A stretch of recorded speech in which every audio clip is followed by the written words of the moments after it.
আসসালামু আলাইকুম ওয়া রাহমাতুল্লাহি ওয়া বারাকাতুহু। জীবনের মূল্যায়ন। পরিণামদোষী একজন মানুষ দুনিয়ার জীবনটাকে এমনভাবে মূল্যায়ন করে যেন তার হাতে মণিমুক্তা রয়েছে। এগুলোকে সে খুব ভেবে চিন্তে খরচ করে। জীবনটাকে এমনভাবে পরিচালনা করে যে এক মুহূর্ত সময়ও নষ্ট হতে দেয় না। অনর্থক কথা বলে না, কখনো গীবত করে না, গীবত শোনে না, কাউকে কষ্ট দেয় না। তারা তাদের সকল অঙ্গ প্রত্যঙ্গকে গুনাহ থেকে বাঁচিয়ে রাখেন। আল্লাহ তাআলা সন্তুষ্টি অর্জনে মগ্ন থাকার দারুণ তাদের অনর্থক কাজ করার সময় থাকে না।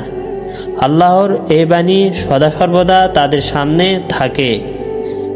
মান আমিরা সলিহান মিন যাকারিন আও উনসা।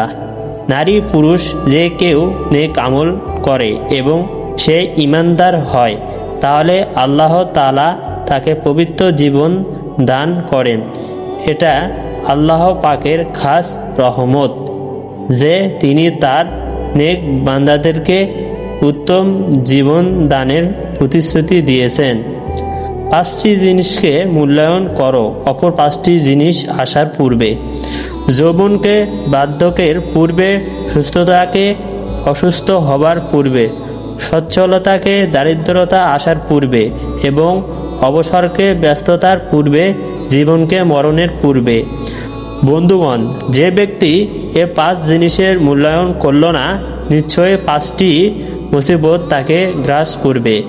অতএব বুদ্ধি কাজে লাগিয়ে আজই সংকল্প করা উচিত যে আল্লাহ তাআলার সন্তুষ্টি অর্জনের জন্য অবশ্যই আমরা এ 5টি বস্তুর মূল্যায়ন করব। স্মরণ রেখো, নির্বোধ জাহেলদের আগমনে আর জ্ঞানীদের প্রস্থানে দুনিয়া ক্রোধন করে থাকে।